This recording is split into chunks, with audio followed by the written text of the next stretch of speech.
नमस्कार. मी प्रोफेसर अनिल सरडे, HM. College Karad.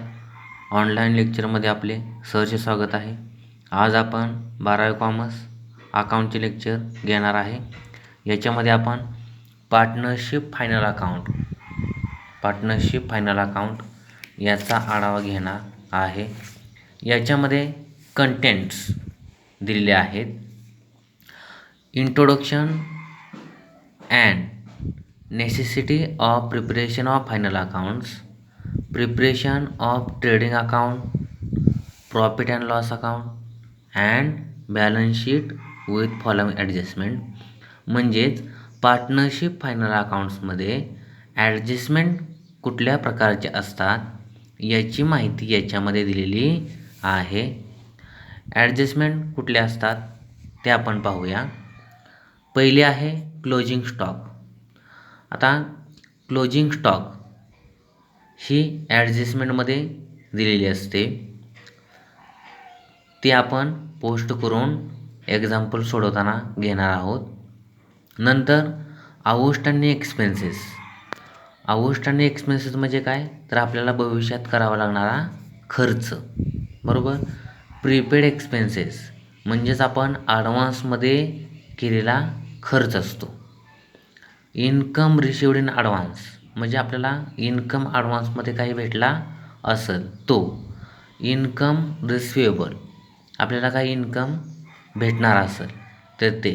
Bad dates बुडीत कर्ज निधी. प्रोव्हिजन फॉर डाऊटफुल डेट्स ह्याला आपण हे पण डाऊटफुल डेट्स ऐकणे आहे, बरोबर. Reserve for discount on debtors and creditors म्हणजे डिस्काउंट दिला असेल किंवा क्रेडिटर्सवर डिस्काउंट दिला असेल. डेप्रिशिएशन आपण ही ॲसेटवरची डेप्रिशिएशन ते आकारतो त्या संदर्भात आहे. इंटरेस्ट ऑन कॅपिटलवरती इंटरेस्ट काढला असेल, ड्रॉइंग्सवरती इंटरेस्ट काढला असेल किंवा लोनवरती आपल्याला इंटरेस्ट काढायचा असेल त्या संदर्भात ॲडजस्टमेंट आहे. Interest on investment and loans given. इन्व्हेस्टमेंटवरचं त्या इंटरेस्ट असेल किंवा लोन्सवरचं त्या इंटरेस्ट असेल ते. गुड्स डिस्ट्रॉय बाय फायर माल आगीमध्ये जळाला असेल किंवा ॲक्सिडेंटमध्ये त्या खराब झाला असेल. आणि इन ब्रॅकेटमध्ये काय सांगितले बघा, इन्शुअर्ड मालाचा विमा घेतला असेल तर कसं पोस्टिंग करायचं, आणि अनइन्शुअर्ड मालाचा विमा घेतला नसेल त्याचं पोस्टिंग कसं करायचं. हे दोन्ही प्रकारचं आपण पोस्टिंग पाहणार आहोत. याची सविस्तर माहिती आपल्याला ॲट ए ग्लान्समध्ये दिलेली आहे, त्यावेळेला आपण सविस्तर माहिती पाहूया. ह्या फक्त ॲडजस्टमेंटची ओळख करून आपण घेतोय. गुड्स स्टोलन माल चोरीला गेला. Goods distributed as a free sample माल आपण ॲडव्हर्टाइजमेंटसाठी फ्रीमध्ये त्या एकाने वाटप केला ते. गुड्स विड्रॉन बाय पार्टनर्स एखाद्या पार्टनर्सनं माल व्यवसायामधून काढला असेल किंवा कॅश व्यवसायामधून काढले असेल पर्सनल यूजसाठी वापरायला ते, त्याला आपण ड्रॉइंग्स म्हणतो. अनरेकॉर्डेड परचेसेस अँड सेल्स म्हणजे परचेस केलं म्हणजेच खरेदी केली पण त्याचं रेकॉर्ड केलेलं नाही ते आपल्याला रेकॉर्ड करून घ्यावं लागतं. अँड सेल्स विक्री पण केली पण त्याचं पण रेकॉर्ड घेतलेलं नाही ते पण आपल्याला रेकॉर्ड घ्यावं लागतं.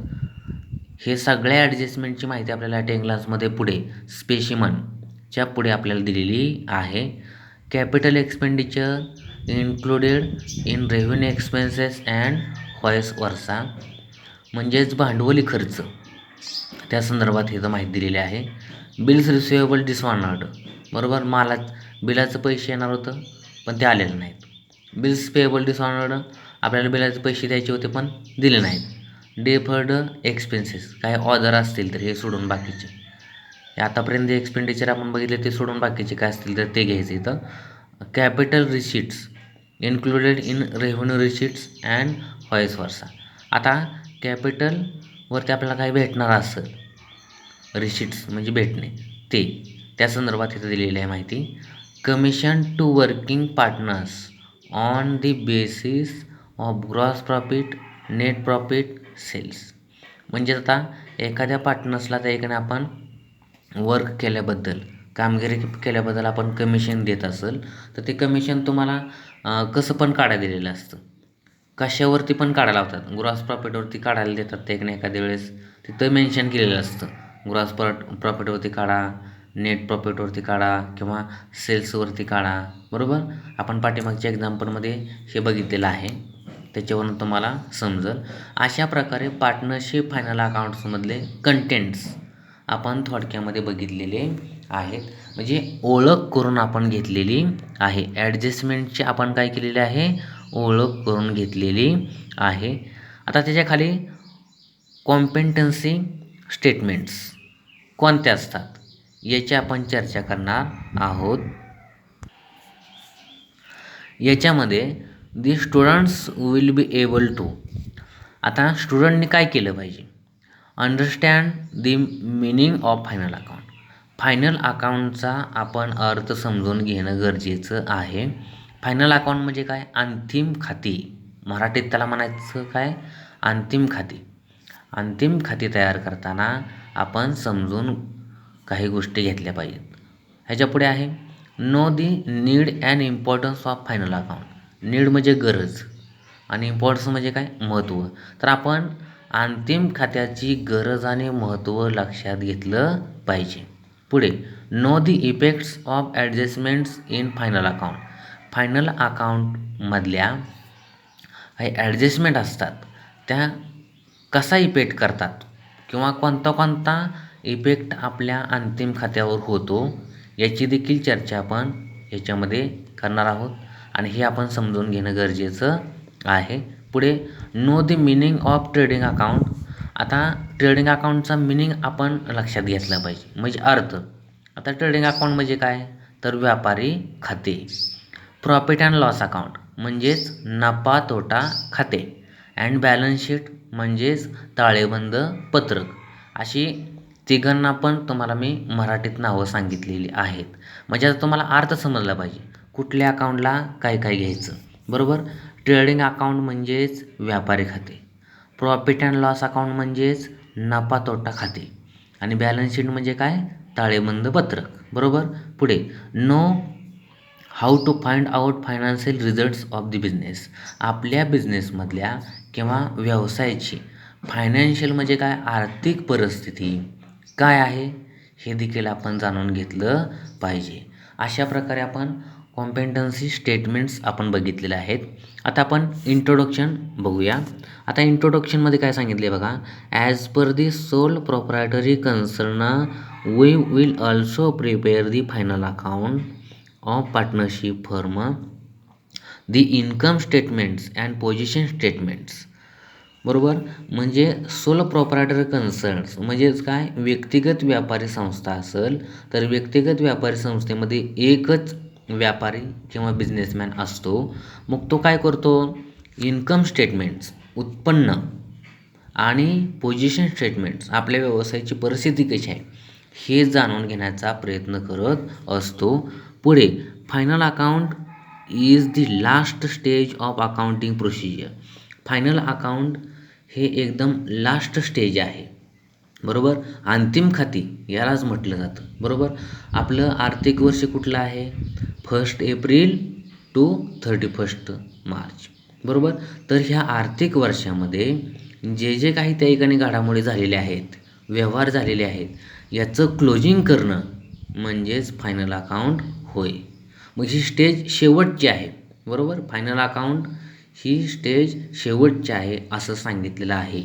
पुढे generally following steps are followed in the accounting. खालील प्रकारच्या स्टेज तुम्हाला दिलेल्या आहेत. आता व्हेरियस स्टेप्स इन अकाउंटिंग आपण 11मध्ये देखील याची चर्चा केलेली आहे. बरोबर, आपण हे समजावून घेतलेलं आहे. स्टेप्स, व्हेरियस स्टेप्स म्हणजे अनेक प्रकारच्या म्हणजे टप्पे आपण पाहणार आहोत. पहिला आहे preparation of journal subsidiary books.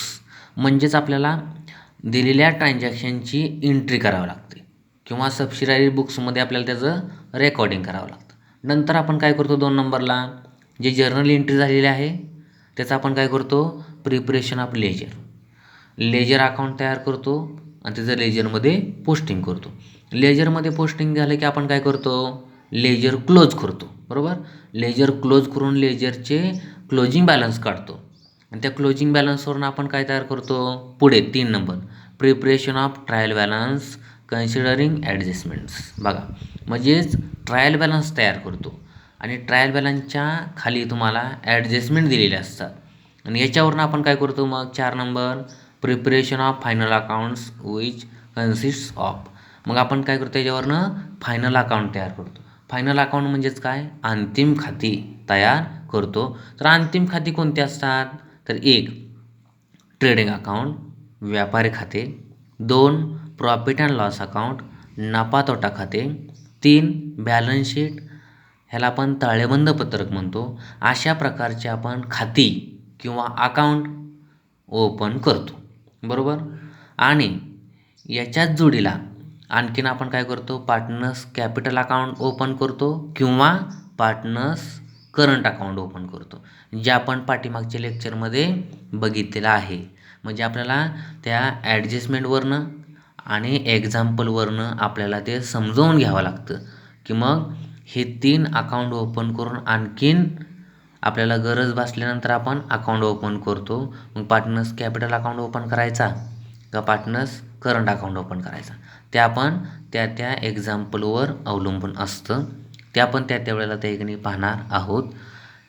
As per income tax act 1961 financial year starts on. म्हणजेच इन्कम टॅक्सचा ॲक्ट म्हणजे कायदा दिलेला आहे 1961. यांनी फायनान्शियल इयर कधी चालू होतं आणि कधी संपतं हे दिलेलं आहे. 1 April and ends on 31 March every year. म्हणजे चालू होतं 1 एप्रिलला आणि एंड होतं 31 मार्चला. म्हणजे एका वर्षामध्ये चालू होतं 1 एप्रिलला आणि पुढच्या वर्षामध्ये 31 मार्चला संपतं. यालाच आपण काय म्हणतो, आर्थिक वर्ष. फायनान्शियल इयर म्हणजेच आर्थिक वर्ष ह्याला आपण म्हणतो. आता ह्याच्यानंतर आणखीन कुठली इयर आहेत, कॅलेंडर इयर देखील आहे. आता कॅलेंडर इयर देखील तुम्हाला माहिती पाहिजे. केव्हा माहिती तुम्हाला असतं, 1 जानेवारी ते 31 डिसेंबर. एज्युकेशनल इयर देखील तुम्हाला माहिती पाहिजे. ते कोणतं आहे, 15 जून ते 30 एप्रिल, बरोबर. 15 जूनला चालू होतं आणि 30 एप्रिलला संपतं. त्याला आपण काय म्हणतो, शैक्षणिक वर्ष, बरोबर. आपण काय केलं, आर्थिक वर्ष बघितलं, कॅलेंडर इयर बघितलं, शैक्षणिक वर्ष बघितलं. जुनं आर्थिक वर्ष देखील माहिती पाहिजे आपल्याला. जे कॅलेंडर इयर आहे ते आपलं जुनं आर्थिक वर्ष होतं 1 जानेवारी ते 31 डिसेंबर, बरोबर. 1 जानेवारी ते 31 डिसेंबर हे कॅलेंडर इयर जे आहे ते पूर्वी आर्थिक वर्ष होतं. नंतर याच्यामध्ये बदल केला, बरोबर. आता कुठलं आहे आपलं आर्थिक वर्ष, 1 एप्रिल ते 31 मार्च, बरोबर. चला पुढे. आता आपण necessity of preparation of final account. आता आपण फायनल अकाउंट का तयार करतो, का गरज आहे त्या ठिकाणी फायनल अकाउंट तयार करायची. तर final account is prepared for the following various purpose. म्हणजे वेगवेगळ्या कारणास्तव आपण फायनल अकाउंट तयार करतो. 1 to find out the gross profit or gross loss incurred during the year. आपल्याला gross profit or gross loss म्हणजेच आपल्याला ढोबळ नफा किती होतोय किंवा ढोबळ तोटा किती होतोय हे पाहण्यासाठी आपण हे फायनल अकाउंट तयार करतोय. 2 to find out the net profit or net loss of the business. आपल्या व्यवसायाला नेट प्रॉफिट म्हणजेच निव्वळ नफा आणि नेट लॉस म्हणजेच काय, निव्वळ तोटा. या दोन्हीपैकी काय भेटते किंवा काय मिळते हे पाहण्यासाठी आपल्याला फायनल अकाउंट ओपन करावं लागतं. पुढे to know the financial position of the business at the end of every year. जर वर्षी आपण हे अकाउंटिंग इयर क्लोज करतो, बरोबर. तर त्याच्यामध्ये आपल्या व्यवसायाची आर्थिक परिस्थिती कशी आहे, काय आहे हे समजावून घेण्यासाठी आपल्याला फायनल अकाउंट ओपन करावं लागतं किंवा तयार करावं लागतं. 4 to find out the amount of debtors and creditors. Debtors किती आहेत किंवा क्रेडिटर्स किती आहेत हे पाहण्यासाठी देखील आपल्याला हे फायनल अकाउंट ओपन करावं लागतं. पुढे 5, to prepare various accounts for future planning. आपल्याला भविष्यकालीन काही प्लॅनिंग करायचं असेल तर ते देखील आपल्याला करायचं असेल तर त्याच्यामुळे आपल्याला हे फायनल अकाउंट तयार करावं लागतं. To find out the sources and application of fund. म्हणजे आपण इन्व्हेस्टमेंट कशामध्ये त्याने केलेली आहे, सोर्सेस कोणते कोणते आहेत, त्याच्यापासून फायदा तोटा किती त्याकडे झाला हे पाहण्यासाठी देखील आपल्याला फायनल अकाउंट ओपन करावं लागतं. पुढे to find out the value of goodwill for the purpose of reconstruction of firm. म्हणजेच आपली गुडविल म्हणजे काय, आपली प्रतिमा, आपला नावलौकिक, आपल्या व्यवसायाचा नावलौकिक समाजामध्ये कसा आहे त्याची व्हॅल्यू कळण्यासाठी आपल्याला फायनल अकाउंट ओपन करावं लागतं. आणि लास्ट आहे 8, to calculate various taxes of firm like income tax, GST tax असेल अशा प्रकारे. म्हणजे आपल्याला कॅल्क्युलेट करावे लागतात, वेगवेगळ्या प्रकारचे टॅक्स आपल्याला आकारावे लागतात, कॅल्क्युलेट करावे लागतात. ते पाहण्यासाठी देखील आपल्याला फायनल अकाउंट ओपन करावं लागतं. अशा प्रकारे आपण necessity of preparation of final account बघितलेलं आहे. आता पुढे आहे preparation of partnership final account. आता आपल्याला पार्टनरशिप फायनल अकाउंट तयार करायचा आहे. याच्यामध्ये काय सांगितले बघा, trial balance and adjustments are important in preparation of final account. Final account तयार करत असताना, अंतिम खाते तयार करत असताना आपल्याला ट्रायल बॅलन्स, तेरीच पत्रक त्याला आपण म्हणतो मराठीत. ट्रायल बॅलन्स म्हणजे काय, तेरीच पत्रक आणि ॲडजस्टमेंट अतिशय महत्त्वाच्या असतात. त्याच्यावरच आपलं एक्झाम्पल अवलंबून असतं किंवा त्याच्यावरच आपली खाती अवलंबून असतात. किंवा हे जे 3 अकाउंट आपल्याला ओपन करायचे असतात, तयार करायचे असतात, त्याच्यामध्ये trading account, profit and loss account, balance sheet, हे तयार करत असताना आपल्याला ट्रायल बॅलन्स आणि ॲडजस्टमेंट व्यवस्थित त्याकडे आपण ह्याचा स्टडी केल्याशिवाय आपल्याला हे तिन्ही अकाउंट तयार करताना अडचण भासणार नाही. पुढे the list of debit and credit balances of all ledger account is called as trial balance. म्हणजेच आपण लेजर अकाउंट क्लोज करून त्या लेजरचे बॅलन्सेस काढतो आणि त्या बॅलन्सेसवरनं काय करतो, ट्रायल बॅलन्स तयार करतो. बरोबर. The final account is prepared at the end of every financial year. जर वर्षी आपलं आर्थिक वर्ष संपल्यानंतर म्हणजेच 31 मार्चनंतर आपण हे फायनल अकाउंट तयार करतो. याच्यामध्ये trading account shows the gross profit or gross loss. आता ट्रेडिंग अकाउंट हा पहिला आपला अकाउंट आहे. ट्रेडिंग अकाउंट म्हणजेच व्यापारी खाते. तर तो काय दर्शवतो, ग्रॉस प्रॉफिट किंवा ग्रॉस लॉस, म्हणजेच ढोबळ नफा किंवा ढोबळ तोटा दर्शवतो. पुढे and profit and loss account shows the net profit or net loss of the firm. आता दुसरा जे अकाउंट आहे प्रॉफिट अँड लॉस अकाउंट, तो काय दर्शवतो, नेट प्रॉफिट किंवा नेट लॉस, निव्वळ नफा किंवा निव्वळ तोटा दर्शवतो किंवा दाखवतो. पुढे the balance sheet shows the financial position of the business in the form of assets and liabilities at the end of year. Balance sheet काय दर्शवते, तर आपल्या व्यवसायाची आर्थिक परिस्थिती, फायनान्शियल पोझिशन म्हणजे काय, आर्थिक परिस्थिती, आणि आपल्या ॲसेट्स किती असतात किंवा ॲसेट्स किती आहेत किंवा लायबिलिटीज किती आहेत, बरोबर, या दर्शवण्याचं काम बॅलन्स शीट करतं. अशा प्रकारे trading account, profit and loss account, balance sheet काय काय दर्शवतं हे आपण बघितलेलं आहे. आता आपण एक एक अकाउंट त्याकडे आपण सिरियली बघणार आहे. याच्यामधला पहिला अकाउंट आहे ट्रेडिंग अकाउंट. ट्रेडिंग अकाउंटला आपण व्यापारी खाते असं म्हणतो. Trading account is a nominal account. Trading अकाउंटला नॉमिनल अकाउंट असं म्हटलेलं आहे. आता नॉमिनल अकाउंटचा नियम आपण बघितलेला आहे. बरोबर.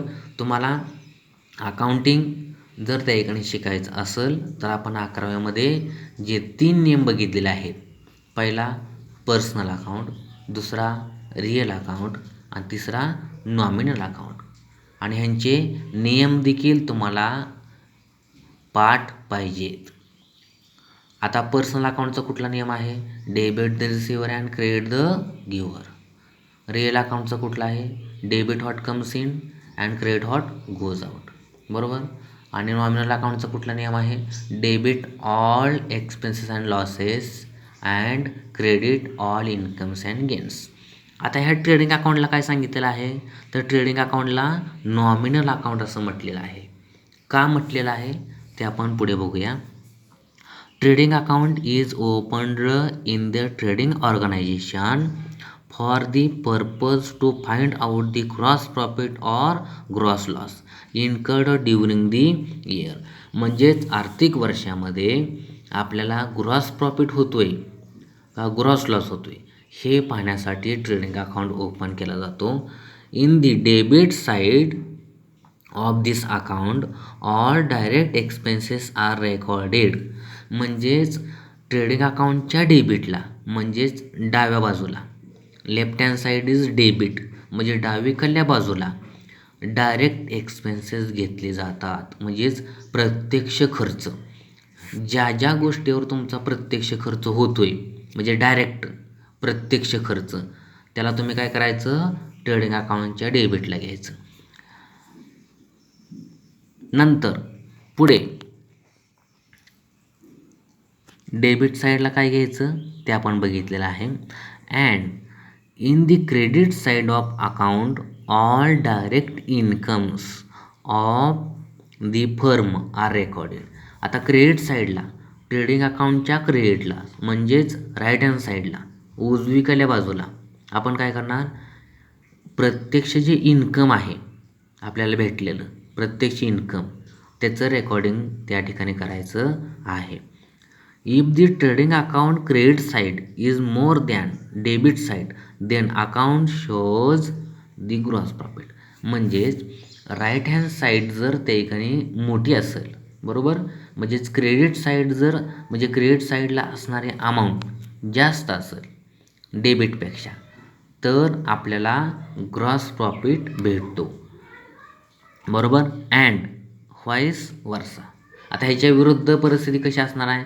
जर डेबिट साईड जर मोठी असेल क्रेडिट साईडपेक्षा तर डेबिट साईडच्या अमाऊंटमधून आपण क्रेडिटचे अमाऊंट वजा केल्यावर आपल्याला ग्रॉस लॉस भेटतो. बरोबर. अशा दोन्ही प्रकारे काही पण आपल्याला भेटू शकतं. बरोबर. The gross profit or gross loss is transferred to profit and loss account. आता आपल्याला ग्रॉस प्रॉफिट झाला तरी पुढच्या अकाउंटला म्हणजेच प्रॉफिट अँड लॉस अकाउंटला ट्रान्सफर करावा लागतो, किंवा ग्रॉस लॉस झाला तरी देखील त्याला प्रॉफिट अँड लॉस अकाउंटला ट्रान्सफर करावं लागतं. बरोबर. आता JR बाटलीबोई काय म्हणतात बघा. The trading account indicates the results of buying and selling of goods. While preparing this account, the general establishment charges are ignored and only the transactions related to goods are included. बघा आता ह्याच्यामध्ये काय सांगितलेलं आहे तर trading अकाउंटला फक्त खरेदी विक्रीच्याच व्यवहाराची नोंद घेतली जाते. बरोबर. आणि बाकीचे जे जनरल इस्टॅब्लिशमेंट चार्जेस आहे त्याच्याकडे आपल्याला इग्नोर करावं लागतं आणि only the transaction related to goods are included. फक्त गुड्स मालासंदर्भातच फक्त व्यवहार झाला तर त्याचं पोस्टिंग फक्त ट्रेडिंग अकाउंटला घ्यायचं आहे. अशा प्रकारचं आपल्याला JR बाटलीबोईंनी माहिती सांगितलेली आहे. याच्यानंतर आपण ट्रेडिंग अकाउंटचा नमुना पाहणार आहोत. आता सेंट्रलला आपल्याला मध्यभागी ट्रेडिंग अकाउंट आणि त्याच्या खाली या ठिकाणी for the year ended 31 March 2020 असं जे पण त्या ठिकाणी इयर क्लोजिंगचं असेल ते आपल्याला लिहावं लागतं. Left hand side is debit, म्हणजे डावी बाजू कुठली असते, debit. And right hand side is credit, बरोबर, क्रेडिट. आता याची माहिती तुम्हाला मी सांगतो. Left hand side is debit. Debit means DR. D means debit आणि R मीन्स रेकॉर्ड. डेबिटला रेकॉर्ड, ह्याला DR म्हणायचं. Right hand side is credit म्हणजे CR means credit, C means credit, R means record, म्हणजे क्रेडिट्सला रेकॉर्ड करायचं, बरोबर. हे तुम्हाला माहिती असणं गरजेचं आहे. आता आपल्याला कॉलम करून घ्यायचे आहेत. एक पर्टिक्युलरचा कॉलम करायचा, त्याला आपण तपशील असं म्हणतो, आणि 2 अमाऊंटचे कॉलम करायचे. का, इनरमध्ये आपण कॅल्क्युलेशन करायचं आणि आउटरला मेन अमाऊंट आपल्याला घ्यायच्या आहे, ज्याचं आपण कॅल्क्युलेशन नंतर क्लोजिंगच्या वेळेला करणार आहोत, बरोबर. आउटरचा जे त्या ठिकाणी कॉलम आहे अमाऊंटचा, त्याचा आपल्याला या ठिकाणी क्लोजिंगच्या वेळेला उपयोग होणार आहे. आणि इनर कॉलम जो त्या ठिकाणी असतो, इनर आणि हा आउटर, तर इनरमध्ये आपल्याला कॅल्क्युलेशन करावं लागतं, त्याच्यामुळे हा इनरचं एक अमाऊंटचा कॉलम आणि ह्या आउटरचं एक अमाऊंटचा कॉलम, असे 3 कॉलम डेबिटला. आणि राईट हँड साईडला सेम तसेच कॉलम, पर्टिक्युलर इनरचा अमाऊंटचा कॉलम आणि आउटरचा अमाऊंटचा कॉलम. चला आता आपण काय करूया, डेबिट साईडच्या अकाउंटचा आपण माहिती बघणार आहोत. या ठिकाणी वरती एकदम टू ओपनिंग स्टॉक, बरोबर. ट्रेडिंग अकाउंटच्या डेबिटला ओपनिंग स्टॉक घ्यायचा असतो. ओपनिंग स्टॉक तर दुसरं पोस्टिंग कुठंही होत नाही, एकाच ठिकाणी ओपनिंग स्टॉकचं पोस्टिंग होतं, ट्रेडिंग अकाउंटच्या डेबिटला. त्याच्या खाली टू परचेसेस, बरोबर. आता टू परचेसेस म्हणजे काय, खरेदी. आपल्याला ट्रायल बॅलन्समध्ये याची अमाऊंट दिसते, ती आपण इथे इनरला घ्यायची आणि त्यातनं लेस काय करायचं, जर आपण माल खरेदी केला असेल आणि त्याच्यामधला काही बाद माल असेल, खराब माल असेल, तर तो आपण काय करणार, परत पाठवणार. मग त्याच्यामधला माल आपण किती पाठवला, लेस रिटर्न आउटवर्ड, बरोबर. तर त्याची अमाऊंट इथे घ्यायची आणि या वरच्या अमाऊंटमध्ये ही अमाऊंट लेस करून आउटरला ही अमाऊंट काय होणार, मेन अमाऊंट आपल्या आउटरला येणार आहे, बरोबर. ह्याला रिटर्न आउटवर्ड आपण म्हणतो किंवा परचेस रिटर्न असं देखील म्हणतो, बरोबर. दोन्ही प्रकारे तुम्हाला कसं पण दिलं जाईल. रिटर्न आउटवर्ड म्हणलं तरी परचेसमधनं लेस करायचे आणि परचेस रिटर्न म्हणलं तरी आपल्याला परचेसमधनं लेस करावं लागतं. पुढे आता तुम्हाला एक राहिलं सांगायचं, डेबिट साईडला आपण टू हा शब्द घेतो, बरोबर. आणि क्रेडिट साईडला काय करतो, बाय हा शब्द घेतो. आपण 11वीपासून हे शिकत आलेलो आहोत. पुढे टू कॅरेज इनवर्ड म्हणजे काय, माल आपण जर त्या ठिकाणी आणत असेल, बरोबर, तर त्याचा वाहतुकीचा खर्च कॅरेज, बरोबर, ते आपल्याला डेबिट साईडलाच घ्यावं लागतं, बरोबर. म्हणजे डेबिट साईडला मगाशी तुम्हाला सांगितलेलं आहे, ट्रेडिंग अकाउंटच्या डेबिटला डायरेक्ट एक्सपेंडिचर किंवा डायरेक्ट एक्सपेन्सेस जे पण असतात, म्हणजे प्रत्यक्ष खर्च, त्याचं पोस्टिंग आपण ट्रेडिंग अकाउंटच्या डेबिटला करतो. आणि ट्रेडिंग अकाउंटच्या क्रेडिटला डायरेक्ट इन्कम, ज्या गोष्टीपासून आपल्याला भेटतं म्हणजे प्रत्यक्ष उत्पन्न, त्याला आपण ट्रेडिंग अकाउंटच्या क्रेडिटला घेतो. चला आता आपण पुढे बघूया. टू फ्रेट जहाजाचा खर्च, बरोबर, डायरेक्ट खर्च आहे, इथंच घ्यायचा. टू डॉक चार्जेस, जहाजातून माल आणला आणि तिथं काही डॉक चार्जेस त्याकडे आपल्याला द्यावे लागले प्रत्यक्ष माल आणल्यावर, त्याचं देखील ट्रेडिंग अकाउंटच्या डेबिटला. टू कस्टम ड्युटी, ते पण डेबिटला. To wages productive manufacturing wages, production आपण करतो आहे त्याच्यावरची काही मजुरी आपल्याला द्यावी लागली, डेबिटलाच, डायरेक्ट खर्च आहे तो. पुढे टू वेजेस अँड सॅलरीज, आता हे आपल्याला जोडून दिले, दोन्ही दिले, वेजेस अँड सॅलरीज. आता ह्याचं तुम्हाला सांगतो, नुसतं वेजेस दिलं ट्रेडिंग अकाउंटच्या डेबिटला, नुसतं सॅलरीज दिलं तर आपल्याला प्रॉफिट अँड लॉस अकाउंटच्या डेबिटला घ्यावं लागतं. हा प्रॉफिट अँड लॉस अकाउंटचा नमुना आहे. नुसतं सॅलरी दिलं तर प्रॉफिट अँड लॉस अकाउंटच्या डेबिटला, नुसतं वेजेस दिलं तर काय करायचं, ट्रेडिंग अकाउंटच्या डेबिटला. आता जोडून जर तुम्हाला दिलं असेल तर पहिल्यांदा जे नाव असेल त्याच्यावरून तुम्हाला पोस्टिंग करावं लागतं. To wages and salaries. Wages and salaries दिलं तर पहिल्यांदा नाव कुठलं आले, वेजेस. मग वेजेसनुसार पोस्टिंग ट्रेडिंग अकाउंटच्या डेबिटला घ्यायचं.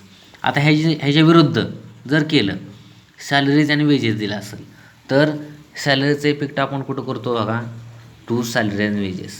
सॅलरी पहिल्यांदा नाव असल्यामुळे आपण प्रॉफिट अँड लॉस अकाउंटच्या डेबिटला त्याला घेतलेलं आहे. सिंगल जर तुम्हाला दिलं, वेजेस दिलं तर तुम्ही ट्रेडिंग अकाउंटच्या डेबिटला घेणार आहे. सॅलरी दिलं प्रॉफिट अँड लॉस अकाउंटच्या डेबिटला घेणार आहे. पण जोडून देखील कधीकधी तुम्हाला हे दोन्ही पण घटक किंवा दोन्ही अकाउंट तुम्हाला जोडून देतात. तर पहिल्यांदा जे नाव येईल त्यानुसार पोस्ट करायचं. वेजेस अँड सॅलरी दिलं ट्रेडिंग अकाउंटच्या डेबिटला, सॅलरीज अँड वेजेस दिलं तर बघा प्रॉफिट अँड लॉस अकाउंटच्या डेबिटला घ्यायचं. बरोबर, जे पहिल्यांदा नाव असेल त्यानुसार तुम्हाला ते पोस्ट करावं लागतं.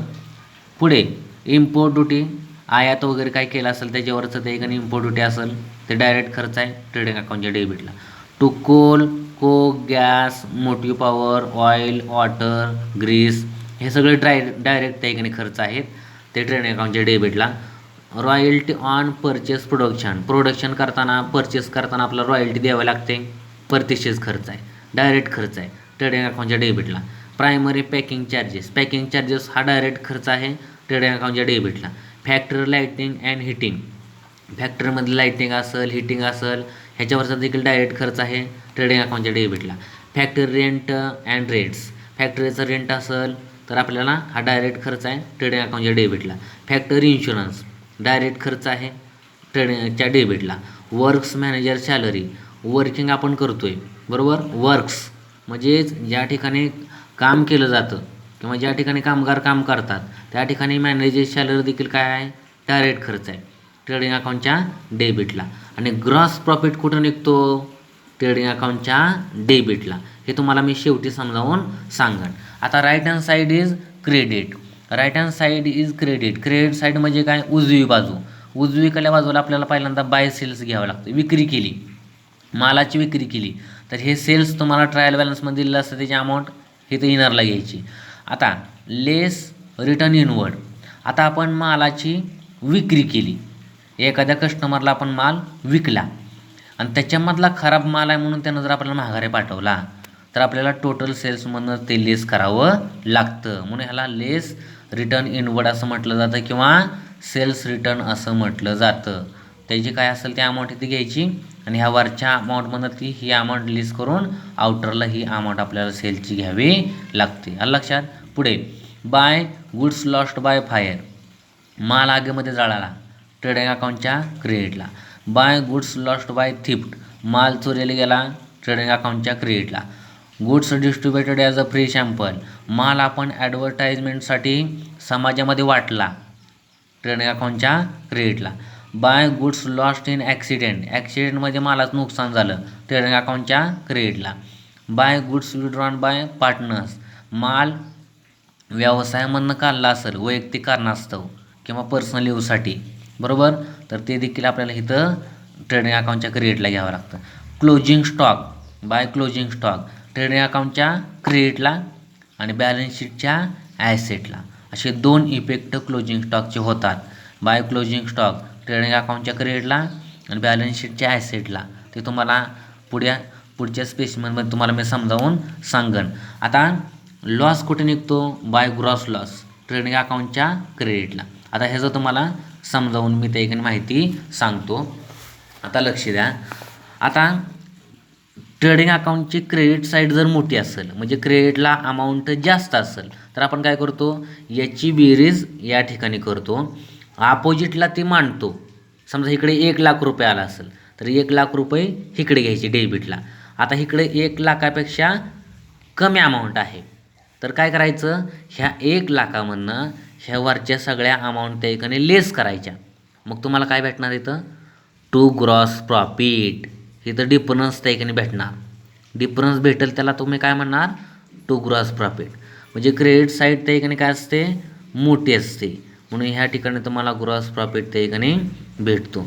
आणि हा ग्रॉस प्रॉफिट तुम्ही कुठं ट्रान्सफर करणार, प्रॉफिट अँड लॉस अकाउंटच्या क्रेडिटला, म्हणजेच पुढच्या त्या ठिकाणी अकाउंटला. पुढचा 2 नंबरचा अकाउंट कुठला आहे, प्रॉफिट अँड लॉस अकाउंट.